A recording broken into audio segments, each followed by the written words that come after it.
America में स्वास्थ्य समस्याओं से जूझ रहे लोगों के लिए मुश्किलें बढ़ने वाली हैं।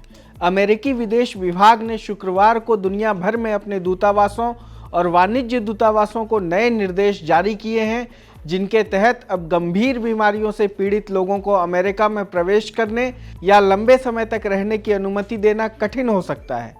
यह नीति पब्लिक चार्ज यानी सार्वजनिक बोझ सिद्धांत पर आधारित है, जिसका उद्देश्य उन प्रवासियों को रोकना है जो भविष्य में अमेरिकी सरकार के संसाधनों या करदाताओं के पैसे पर निर्भर हो सकते हैं। नए नियमों के तहत वीज़ा अधिकारियों को यह जांचने के लिए कहा गया है कि कोई भी विदेशी नागरिक अमेरिका में प्रवेश के बाद किस हद तक सरकारी सहायता, स्वास्थ्य सेवाओं या वित्तीय मदद पर निर्भर हो सकता है। इस नीति के पीछे की सोच यह है कि अमेरिका को केवल उन व्यक्तियों को अनुमति देनी चाहिए जो समाज पर बोझ नहीं बनेंगे और आर्थिक रूप से खुद को संभालने में सक्षम होंगे।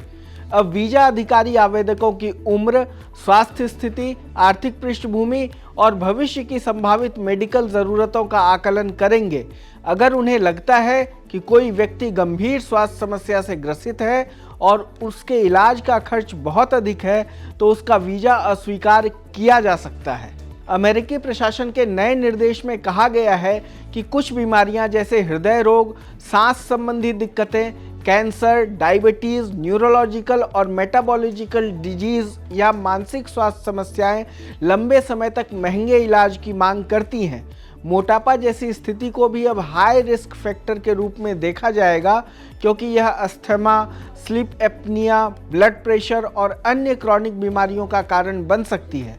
अधिकारियों को यह सलाह दी गई है कि वे यह जांचें कि क्या आवेदक ऐसी चिकित्सा स्थिति से पीड़ित है जो उसे भविष्य में पब्लिक चार्ज यानी सरकारी संसाधनों पर निर्भर कर सकता है। अब वीज़ा प्रक्रिया के दौरान अधिकारियों को यह तय करना होगा कि क्या किसी व्यक्ति के पास इतनी अधिक क्षमता है कि वह बिना किसी सरकारी सहायता के अपने इलाज और परिवार की स्वास्थ्य ज़रूरतों को पूरा कर सके।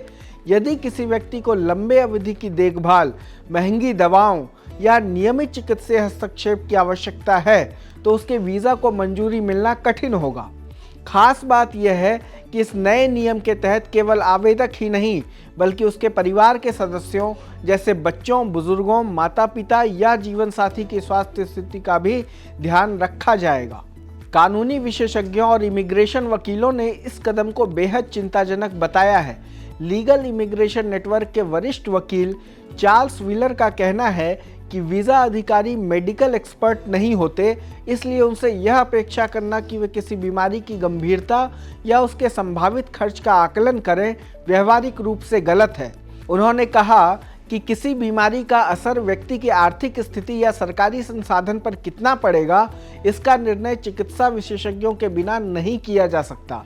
वहीं जॉर्ज टाउन यूनिवर्सिटी की इमिग्रेशन लॉयर सोफिया जोनोबेस ने कहा कि अब तक आवेदकों को केवल संक्रामक बीमारियों जैसे टीबी या एचआईवी के लिए मेडिकल रिपोर्ट जमा करनी होती थी, लेकिन अब पुरानी बीमारियों जैसे डायबिटीज़ या हार्ट प्रॉब्लम को भी वीज़ा निर्णय में शामिल किया जाएगा। उनका कहना है कि डायबिटीज़ या हृदय रोग जैसी बीमारियां किसी को भी हो सकती हैं, इसलिए इसे वीज़ा अस्वीकृति का आधार बनाना मानवीय दृष्टि से गलत है। इस नियम के दायरे में कौन कौन आएगा, इस पर फिलहाल स्थिति स्पष्ट नहीं है, लेकिन नीति की भाषा से यह संकेत मिलता है कि यह न केवल स्थायी वीज़ा ग्रीन कार्ड बल्कि अस्थायी वीज़ा जैसे पर्यटन B1 B2, छात्र F1 और कार्य वीज़ा H1B पर भी लागू हो सकता है। ट्रंप प्रशासन ने 2019 में इसी पब्लिक चार्ज सिद्धांत को सख्त करते हुए कहा था कि अमेरिका केवल उन्हीं लोगों को प्रवेश देगा जो समाज में योगदान देंगे, बोझ नहीं बनेंगे। अब 2025 में इस नीति को और कठोर रूप से पुनर्जीवित किया जा रहा है।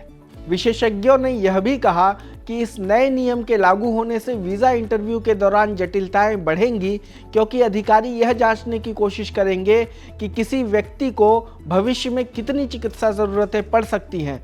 उदाहरण के लिए, अगर कोई भारतीय इंजीनियर अमेरिका में काम करने के लिए आवेदन करता है और उसे डायबिटीज़ है, तो अधिकारी यह सवाल कर सकते हैं कि क्या वह अपने इलाज का खर्च खुद उठा पाएगा, क्या उसकी आय पर्याप्त है और क्या उसके परिवार में ऐसे सदस्य हैं जिन्हें चिकित्सकीय सहायता की आवश्यकता होगी। विशेषज्ञों के अनुसार इस नियम का असर विशेष रूप से भारतीय और एशियाई अप्रवासियों पर गहरा पड़ सकता है। हर साल करीब 1 लाख भारतीय ग्रीन कार्ड के लिए आवेदन करते हैं, जिनमें से 70% से अधिक आईटी, इंजीनियरिंग और हेल्थ केयर जैसे पेशों में काम करने वाले H-1B वीज़ा धारक होते हैं। भारत में डायबिटीज़ के मरीजों की संख्या दुनिया में सबसे अधिक है। करीब 10.1 करोड़ लोग इस बीमारी से जूझ रहे हैं। ऐसे में भारतीय पेशेवरों के लिए यह नियम नई मुश्किलें खड़ी करेगा। अगर किसी भारतीय आवेदक को डायबिटीज़ या हृदय संबंधी समस्या है और उसके साथ उसके बुजुर्ग माता पिता भी अमेरिका जाना चाहते हैं, तो उसका वीज़ा खारिज किया जा सकता है, भले ही उसका स्पॉन्सर बहुत मजबूत क्यों न हो। यह नीति सिर्फ वीज़ा प्रक्रिया को कठिन नहीं बनाएगी, बल्कि इससे चिलिंग इफेक्ट भी पैदा होगा, यानी स्वास्थ्य सेवाओं के उपयोग को लेकर भय का माहौल बनेगा।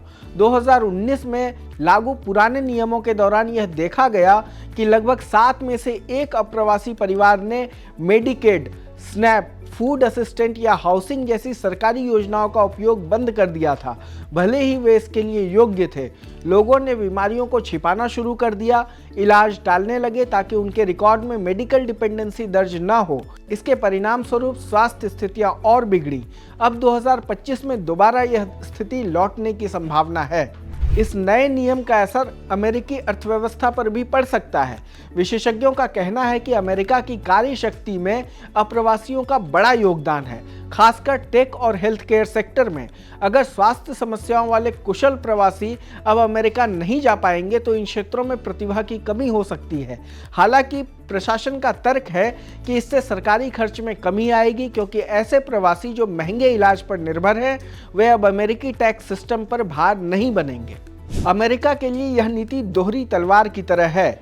एक ओर यह सरकार को तत्काल वित्तीय राहत दे सकती है, लेकिन दूसरी ओर इससे अमेरिका की वैश्विक प्रतिभा आकर्षित करने की क्षमता पर सवाल उठेंगे, खासकर भारत जैसे देशों में जहां डायबिटीज, मोटापा और हृदय रोग बहुत आम है। वहां से आने वाले उच्च कौशल वाले पेशेवर अब वीजा प्रक्रिया से डरेंगे। अंतर्राष्ट्रीय डायबिटीज फेडरेशन के अनुसार भारत को diabetes capital of the world कहा जाता है। साल 2019 में यहाँ 7.7 करोड़ वयस्क डायबिटीज से प्रभावित थे, जो 2024 तक बढ़कर 10.1 करोड़ हो चुके हैं। अनुमान है कि 2045 तक यह संख्या 13.4 करोड़ तक पहुंच जाएगी। ऐसे में इस नई अमेरिकी नीति का असर भारत के लाखों परिवारों पर पड़ेगा, जो हर साल अमेरिका में बेहतर अवसरों की तलाश में आवेदन करते हैं। कुल मिलाकर अमेरिका की यह नई वीज़ा नीति न केवल इमिग्रेशन प्रक्रिया को जटिल बनाएगी, बल्कि नैतिक और मानवीय दृष्टि से भी विवादास्पद साबित हो सकती है। यह नीति स्वास्थ्य को एक जोखिम कारक के रूप में देखती है, न कि इंसान की जीवन परिस्थितियों के हिस्से के रूप में। इससे एक ऐसा माहौल बनेगा जहां बीमारी केवल इलाज का विषय नहीं, बल्कि वीज़ा अस्वीकृति का कारण बन जाएगी। और यह सवाल अनिवार्य रूप से उठेगा कि क्या कोई देश स्वास्थ्य के आधार पर सपनों की सीमा खींच सकता है। अमेरिका की इस नई पॉलिसी के बारे में आप क्या कहते हैं, हमें कमेंट बॉक्स में बताएं। वीडियो को हाइप करना न भूलें। देश दुनिया की तमाम खबरों को देखने के लिए जुड़े रहिए लोकमत हिंदी के साथ। धन्यवाद।